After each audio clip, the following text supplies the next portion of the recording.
Welcome home. We are WNST, AM 1570, Towson, Baltimore. We are Baltimore positively taking the Maryland Crab Cake Tour back out on the road. I will have Raven scratch-offs to give away. We were at Fadley's last week, had a great conversation with Councilwoman Felicia Porter from the 10th District. Enjoyed that. Matt Gallagher and I got together with Damie Hahn and had these delicious catfish sandwiches with the coleslaw on it. No French fries on it, not a Pennsylvania thing, Baltimore thing, coleslaw, hot honey, and some catfish on there on a delicious brioche bun. Get down to Fadley's and grab yourself one of those. Also, our friends at Maryland Health Connection talking about open enrollment and the very, very important need for our government to open back up and make sure your health insurance is there. Maryland Health Connection. I'll have all that stuff up by the end of the week. I've done a lot of charity stuff here for, we have a dog walk coming up. We've got kidney walks coming up. We got all sorts of things happening this month, but we've got a lousy football team, and Luke Jones is here to, I guess, put a bow on a 44-10 annihilation. Stadium emptied out. I've talked about Harbaugh. You've talked about Zach Orr. We've talked about Eric DeCosta. We've talked about the actual backup players who are out there and injuries and all of that. But I think the one thing we haven't talked much about is, all right, what happens when things go wrong and players get hurt and who's going to fill in? And the first thing you think, and you would say, well, if Lamar gets hurt, they're screwed. And based on what I saw with Cooper Rush, if I got 9 or 10 more games of Cooper Rush, we're screwed. I would agree with that.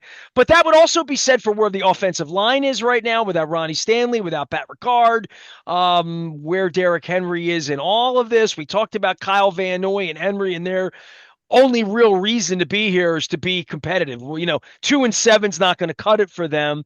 And then the Rams are coming in this week, and it's certainly kind of feels like Cooper Rush will play this week. I don't know, but that's for you to find out, and for the WNST Tech Service, brought to you by Cole Roofing and Gordian Energy, to report later on this week. But that was just not good enough in any way. I don't think on its best day that was going to be good enough, Luke, really. No, it wasn't. And I mean, we've talked so much about the defense and its issues and the volume of injuries on that side of the ball. That we'll continue to talk about that. And as I pointed out, these 2025 Ravens have already allowed more total points allowed than the 2000 Ravens in 16 games. So it speaks to, different era. I get all that, but there are problems. But yeah, you look at this offense, and it's funny. It struck me, Nestor. We've done multiple pieces here, multiple segments here talking about this game. You and I have talked very little about the details of the game because what redeeming qualities were there? I mean, they had a solid opening drive. They didn't run the ball great on the opening drive, but you get a couple big plays there. The Hopkins play, and Cooper Rush makes a couple throws. It wasn't bad, right? The problem is that was the apex of how they, not counting the touchdown drive when they're already down 30 plus points, right? I mean, later in the third quarter. When you sign Cooper Rush, when you sign any backup quarterback, and you made the point. I mean, if Lamar Jackson had suffered a season-ending injury last week in Kansas City, I mean, I don't even know what we're talking about, right? I mean, you're talking about a complete preseason mode, right? Nothing matters, right? You're talking about, should this team just tank and get a better draft pick, right? I mean, that's the conversation you're having because you know that you have no chance of winning. You have no chance of, even if you make the playoffs, it's not anything that has a chance to be meaningful going deep into January, right? They're not in that position. I'm in agreement with you. I mean, if Lamar Jackson wasn't healthy enough to play against Houston, and he wasn't, he was ruled out, didn't practice all week, there's very little reason to think that he's going to be ready to the degree that you feel comfortable understanding that even after this Sunday's game, you have the bye week, you have 11 games to go after that. Mathematically, the season is not over at 1-5, even though, my goodness, it sure feels like it in every way in terms of how it feels and how it looks and how it sounds and how players are talking about it behind closed doors and all that, right? But that that's also not the case, and that mathematically it's still possible if you can get yourselves healthy and circle the wagons. But man, I was hoping to see more out of Cooper Rush, but it also goes back to, I mean, they ran for 44 yards on Sunday. They can't run the football. You look at their rushing totals the last 4 weeks. Okay, the Kansas City game, it's deceiving. Why? Because Justice Hill busted a long run in that game, right? I mean, really changed the average. I mean, if not for that play, you'd be talking about a team that has rushed for under 100 yards in 4 straight games. This is the And trying to Ravens. run, by the way. This They're a is the run first team. Ravens. Yes, This yes. is the Ravens. I mean, this is the team that famously ran their quarterback on the last play of the game in Denver to continue a streak, this conjured streak that no one was real, anyone that pays, even pays mostly pays attention, had any clue, but was meaningful enough to John Harbaugh and the Ravens that they ran Lamar on the last play against Denver just to continue their streak of 100-yard rushing performances as a team. So for 4 straight games, taking out the Justice Hill garbage time play. And I know in the grand scheme of things, you don't actually do that, but humor me. I mean, who are these guys? And that's where you look at it through the lens of how did you not, how can't you run, how can you not be able to run the football better than you did against the Cleveland Browns in week 2 when you have Lamar Jackson and Derrick Henry? How could you not run the football more effectively than you did against Detroit when you have Lamar Jackson and Derrick Henry? How can you not run the football even against Houston on Sunday when you have Derrick Henry? Run it a little bit when you absolutely must, when you need to. And you had 44 yards on 19 carries. I mean, that's alarming. That's concerning. And look, I don't think it's because Derrick Henry's lost a step. Some people have had kind of observed even before Lamar left the game against Kansas City, kind of maybe saying that he hadn't looked quite as explosive the last couple of weeks, which maybe not. I mean, I'll entertain that, right? I mean, was he a little banged up? What was there something that happened during training camp and he's kind of nursed it a little bit here or there? I don't know. I mean, that it's conjecture, right?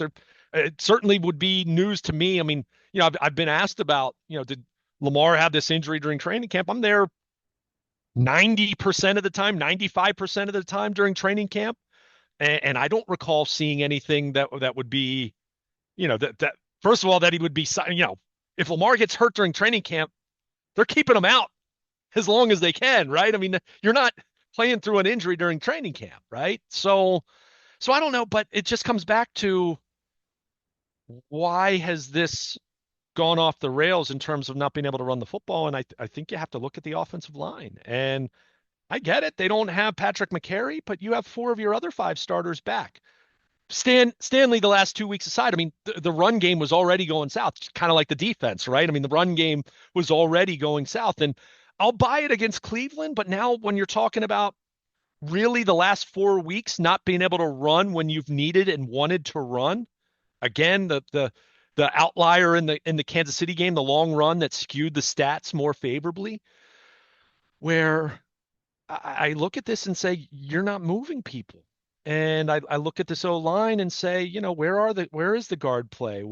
Why is Roger Rosengard not taking a step forward? I mean, Ronnie Stanley hasn't been as good as he was last year. And I'm not sitting here saying he's been terrible, but like collectively, it's been diminished from where it was last year. And man, think about the praises we were offering that group, not so much right now a year ago, but understanding what they had gone through with the tragic loss of Joe D'Alessandris and George Warhop coming in on the fly and kind of just trying to basically coach in someone else's way of coaching rather than it truly being his own, because you're not going to make these wholesale changes on the fly, right? When you're getting ready to start a football season.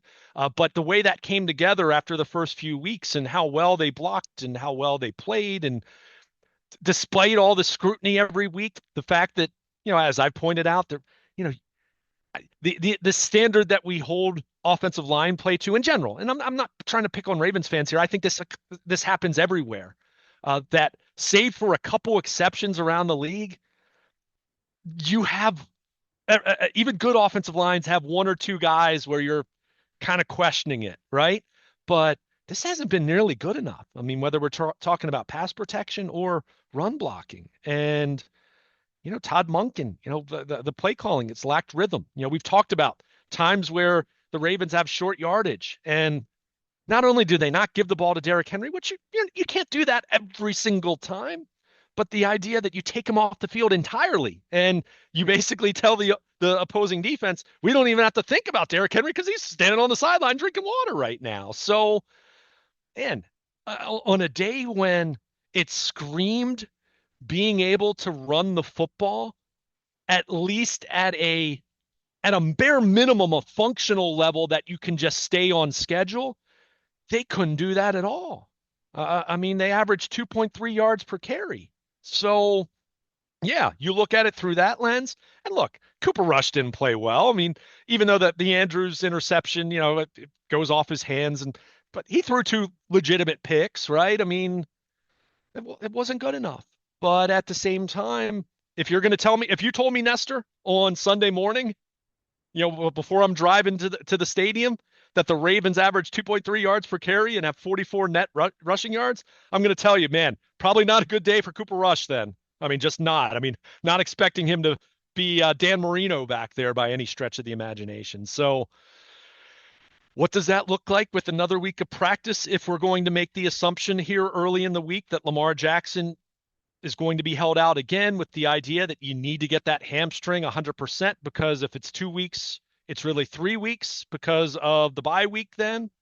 And, from that standpoint, you're kind of looking at it from, okay, he got hurt on September 28th, and then the next game that he would play presumably would be October 26th. He's essentially had a month to get that hamstring right. So I'm guessing that's what we see. I don't know that for certain, but you heard the same reporting that I heard from NFL Network and places like that over the course of the week. And just common sense. When it's a hamstring, generally, if it's enough to miss one game, it's usually enough to miss 2 games, right? And then you get into, is it more serious than that? I don't think so, but you've got to. It, there's no playing through a hamstring injury when you're Lamar Jackson or Derrick Henry, someone who's really relying on speed and their legs and their mobility, right? I mean, you just can't do that. Shoulder, sure. Sore ribs, yeah. Put a flat jacket on, like quarterbacks used to wear when they'd have a cracked rib and play through pain. You can do it for certain injuries like that, but can't really do that for a hamstring. A soft tissue injury like that. I mean, that's at the very least, you're not explosive. And even worse, there's a high setback rate for something like that if you come back, try to play through it and come back too soon. So, man, By this the way, I had offense. Sean Merriman on last week, and he played in the league a little bit. He's Mhm. pretty good athlete. He said, I always say when a hamstring gets healthy, give it one more week. Yeah, After it yeah. gets healthy, give it one more week. I've heard others, I've heard players, I've heard coaches, I've heard even sports medicine types utter that same sentiment. So yeah, I'm not expecting Lamar to play this week based on the fact that he didn't play this past Sunday. And yes, no matter how devastating 1-5 feels compared to the hope of him playing Sunday and being 2-4, what's more devastating? If he pulls up on the third drive of the game and is being helped off the field and he's got a grade 2/3 hamstring and he's out the next 7 weeks, then your season is totally cooked, right? Then there is no coming back from that mathematically even. So it's not great, but you just have to, as a coaching staff, as an offense, go back to the drawing board. You hope Ronnie Stanley can play. I mean, he practiced Thursday and Friday. Now, based on what we saw in the limited viewing window that media can see, it didn't look like he was doing a whole lot. So I can't say I'm completely stunned, even though I thought he'd give it a go on Sunday. I mean, he tried to give it a go in Kansas City, and we saw how that turned out. But you're hoping you get him back at least. Although the same principle could apply. Do you need to shut him down for one more week with the idea that he's 100%, for the Bears game in week 8? But maybe you do. But man, whoever's out there, gosh, you've got to find a way to run the ball better than that.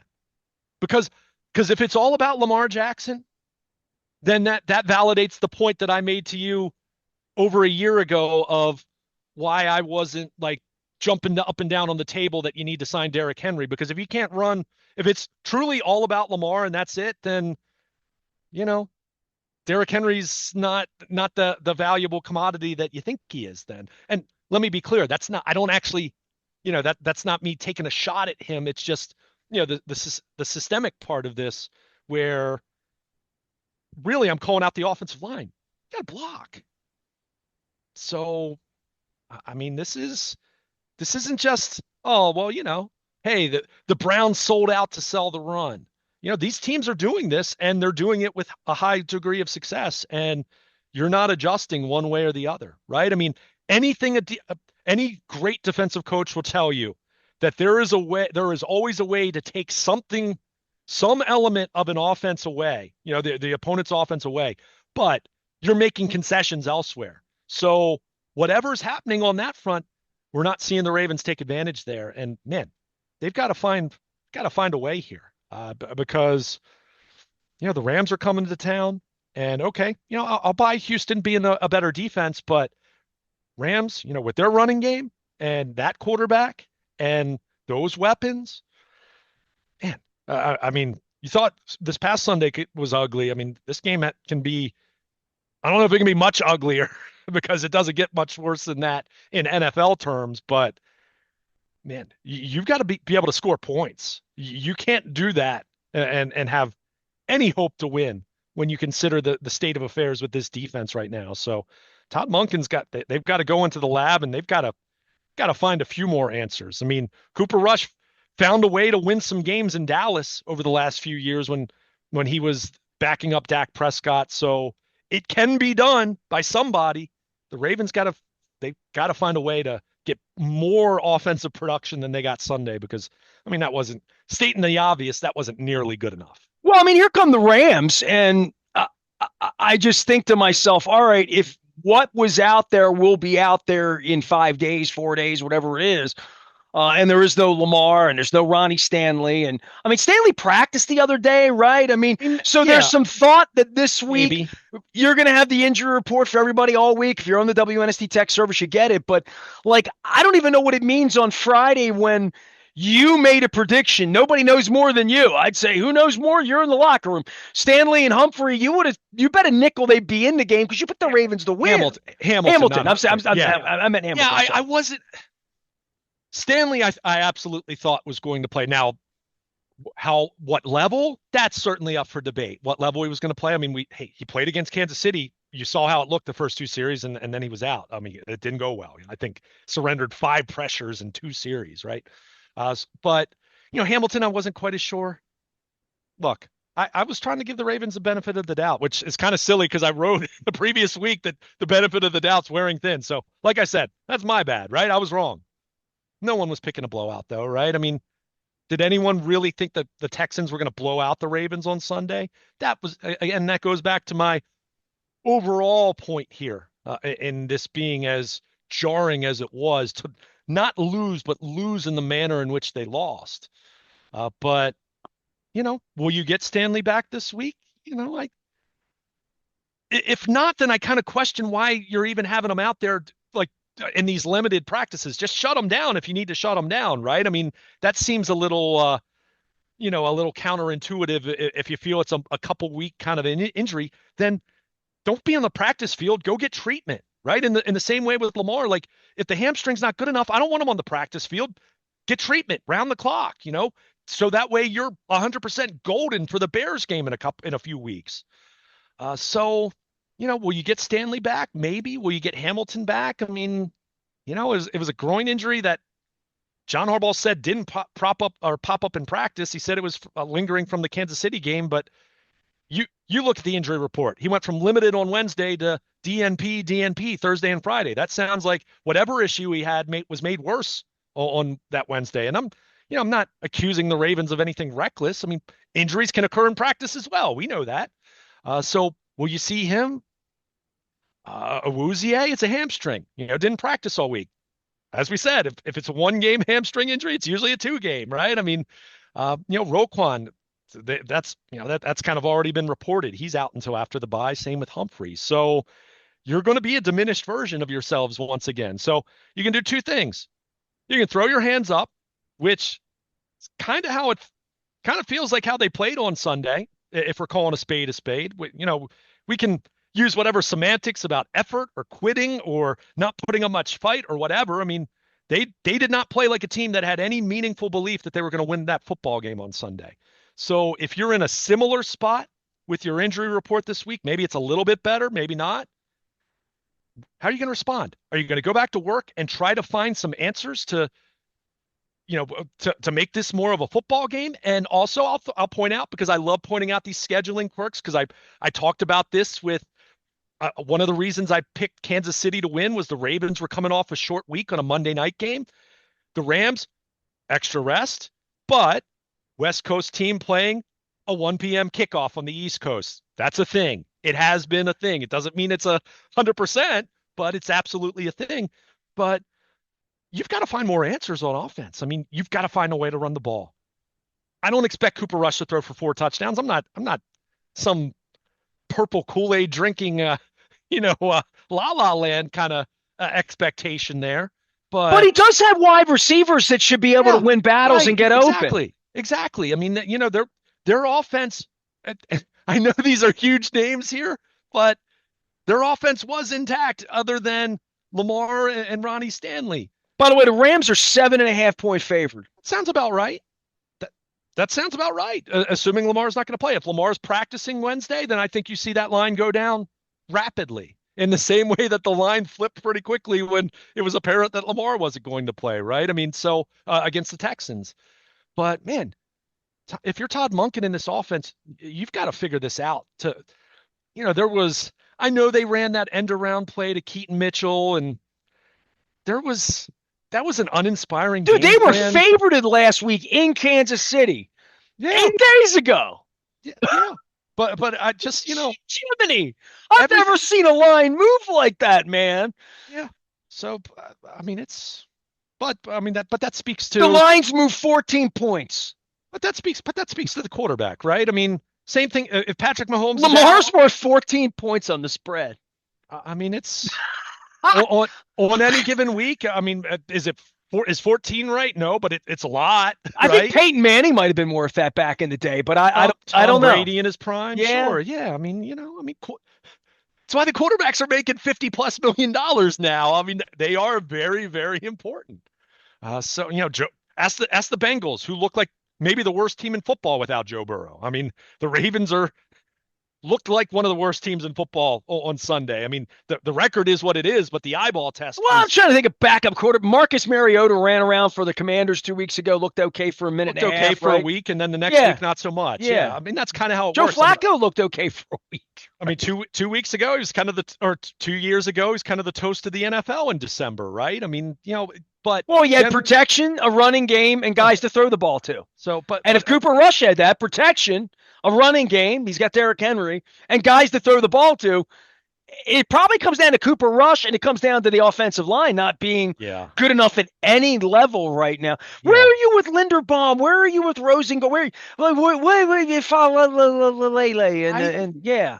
Look, and full disclosure, as you asked me this, I haven't had a chance to go back and rewatch the game. I'm watching from the corner of the press box, right? I mean, even coaches would tell you right after the game, The I need Kevin to watch the Byrne tape. little press box. Haven't heard from But Kevin Byrne lately. Hi, my Kevin. my overall assessment would be, I think Linderbaum has mostly played well to very well. Has it been his best season? Maybe not. Ronnie Stanley, he's been hurt now the last 2 games. The guards. I will say this: Falele is the whipping boy on social media, right? I mean, he's the one who gets the brunt of the criticism from fans. Voorhees has been worse than him, and that's not to say Falele has been great, but their guards are a problem. There's no doubt about it. Their guards are a problem. Is there a You ain't solution? solving that, dog. And that's the thing. I mean, Ben Cleveland's been here 5 years now. If you want to throw Ben Cleveland out there, God bless it. And look, it might get to a point where you do need to just try some things just for the sake of doing it. And that's kind of my point. Well, they had to do that on defense at every position this week. It didn't work out so good, huh? Yeah. But I mean, Rosengarten's been disappointing to me. I was waiting for him to take a step forward. It feels like he's taken a step back at best. That's not good. And they miss Patrick McCary. from a versatility standpoint, whether he was going to be the starting left guard again or not. I Just keep going back to Ricard, dude. and look, that is Ricard coming through a hole, bearing that's down on a absolutely safety or a part of it. linebacker is a different thing than whatever they have It's now. It's absolutely a different part than of it. Justice Hill waiting to get hit. It's absolutely a part of it. But I will also acknowledge, Patrick Ricard also wasn't on the field every single snap either, and there were plenty of runs, successful runs without him on the field. So but it's part of it. Just in general, and I know we're focused on the offense, but offense and defense, their line play needs to be way better on both sides of the ball. Or I do have my doubts about not that the Ravens won't get healthier and be better than 1-4 moving forward or 1-5 moving forward when they get guys back, but when you are 1-4 in danger of being 1-5 coming out of the bye week, the level of play that's required to go on the kind of run that they're going to need to go on to get back in the playoff race and all of that, that's where I do look at the line play and say, are you going to be able to stop the run well enough? Are you going to be able to get enough pressure on quarterbacks? Are you going to be able to block and open up running lanes and protect your franchise quarterback to the degree that you need to week in and week out to go on a kind of run of winning 6 of 7, winning 7 of 9, whatever benchmark you want to throw out there when if being 1-4 now and what they need to be, or being 1-5 at the bye and doing the math and looking at the schedule, right? In the same way we did this with the Orioles, right? When they were, 18 under 500, you're thinking, wow, they've got to go 28 over the rest of the way just to get to 86 wins, which maybe is enough to be the third wild card, right? I mean, you start doing that kind of stuff, but you forget that just because you started off very poorly doesn't mean that the law of averages say you're going to be fantastic after that. Generally, you'll kind of settle into what your level is. And, the Orioles were a great example of that. The Orioles from early June on basically played 500 ball the rest of the way. And that's what I think their true talent level was. But obviously that wasn't going to be nearly enough to have any shot of getting them back in the playoff race. Ravens have a much higher baseline than that. And I'll still say that even being 1-4, I think their true talent level when they're playing at their best is certainly better than a 500 team or anything like that. But if you're 1-5, let's say 10-7, because I still think there's skepticism about just how good Pittsburgh actually is. They're hey, the record, they're in first place and they deserve that and they played well enough and they've earned that, right? And the Ravens are 1-4. This isn't. But if I'm trying to assess from an eyeball test standpoint and project out what the rest of the way needs to look like, let's say you need to get to 10 wins. If you're 1-5, you need to go 8-2. You need to go 9-2 the rest of the way just to get to 10-7. Do you have the offensive line to play that kind of football week in and week out? Do you have the defensive line to play that kind of football week in and week out? So, man, they've got to find some answers. Whether it's shuffling some things, making some adjustments internally, trying some different guys in different spots, or Eric DeCosta going out and making a deal. And when you're 1-5, are you going to make deals at the trade deadline, right? I mean, you get to the point where you're kind of like, we talked about the trade deadline with the Orioles that, buyer or seller. I mean, they never played good enough football to even consider, or good enough baseball to even consider being buyers at the trade deadline, right? I mean, that would have been foolish at that point. You're just throwing away assets then, unless it was someone you could get that's going to help you next year, right? And maybe there's a deal like that out there. I mean, people have talked about the Ravens trading for a defensive lineman, especially if Matabike's career is in jeopardy, right? I mean, could you trade for someone that you absorb a contract and say, hey, it may not save our season this year, but we're going to love having that guy next year. And that's kind of what they did with Roquan Smith, right? I mean, they extended him and they kept him long term then. It's kind of what the Orioles did with Zach Eflin, although they weren't they did that. They did that last year. So, but the point is, if any of this is going to matter for them to get back on track, man, their offensive line and their defensive line, man, you've got to find some answers, because this is not going to be tenable to be able to go, even when they get the guys back that are hurt right now that are coming back, to go on the kind of run that's going to be required to get to 10 wins. Well, you're which asking of Eric DeCosta now. We did a whole segment on Harbaugh and his accountability. Now you're asking about who's buying the groceries and how are we buying them and what's expired and are we sour on Marlon Humphrey now yeah, with the Jair Alexander experiment? Ben Cleveland, guys that they've had around that haven't made it to the field even through yeah. injury or have made it to the field enough to say Trenton Simpson. Yeah, we got to do better than that. And our Darius Washington coming back at some point next year. Look, dude, I'm not here to talk about next year 1-4, Sure. but they're a 7.5 point dog at home to be 1-5. I mean, it's not impossible, but boy, that is a one heck of a climb the rest of the way just to get to 10-7, which, okay, I'll buy 10-7, giving them a puncher's chance to win the division. Pittsburgh, they've got a 40-plus-year-old quarterback. Their defense hasn't played great. I mean, Well, they this can beat Pittsburgh twice. and They and they, that's they and have that's it part of it. right. Yeah, Of course, yeah. right. So, but as much as you look at the schedule, okay, Bears, Dolphins, Vikings, Browns, although those last three I That's mentioned are, four. You better go on a run there, dude. yeah, That better be but four in a row. but That better but not be those 2-2. I agree, but those last three are three straight road games. So, but after that, the Jets, Bengals, Steelers at home. Now we're into early December at Cincinnati. Well, the Home, Rams are the last good team they're going to play till they see the Steelers, and we're not even sure they're good. yeah. But are we sure? We're not sure the Ravens are any good, Oh, I right? don't think the Yeah, Ravens are. yeah, I'm not yeah. making that Oh no, case. no, I understand. Yeah, and look, I mean, we're projecting out because As constructed, they're not very good. They're missing $150 million worth of their yeah, players. and their defense wasn't playing very well with those guys, quite frankly. I mean, we've talked about that, but then you look to the last month of the season, home against Pittsburgh, at Cincinnati. I don't think there's any shot in whatsoever that Joe Burrow is playing again this year because they're not going to be in a position that it's going to matter, quite frankly. I mean, why would you bring Joe Burrow back on Christmas if you're out of the playoff race? Heal him, get him healed up for next year. But now, December 21st, New England. I don't know about you. Patriots? I, don't get me wrong. I'm not sitting here saying that they're the old Patriots suddenly and like that Drake Mays, Tom Brady reincarnate, but go look at what they did against Buffalo on Sunday night. Ravens couldn't do that a month ago. Couldn't beat them.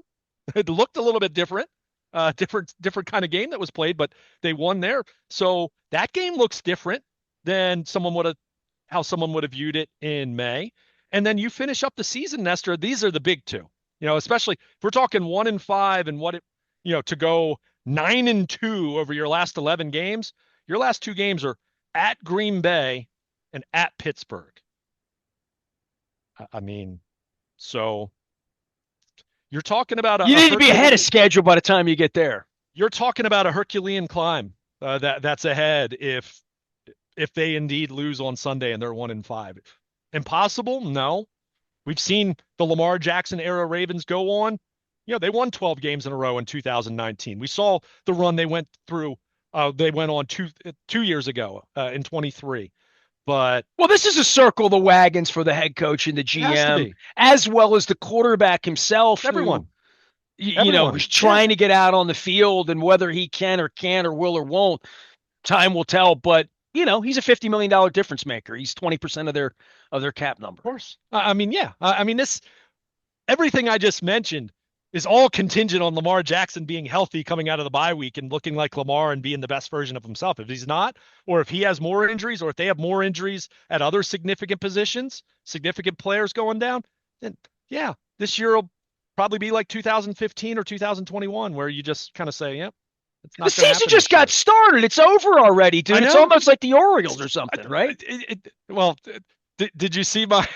I when you have a game as poor as Sunday's was, I made the comment in the fourth quarter. I said, now I'm just waiting for the Orioles position player to come in and finish this one out. I mean, that's what it felt like. I mean, it's 44-10, man. I mean, so yeah, I mean, we talked about this so many times this past baseball season, how you can't win a pennant in April, but you can lose it. I mean, the Orioles were completely cooked by Memorial Day. I mean, it was over, And the Blue over, Jays, over. meanwhile, are playing. I mean, you and I walking around getting I would eggs in the not morning have in thought that. Toronto to think that the Toronto Blue Jays would be. And look at Getty.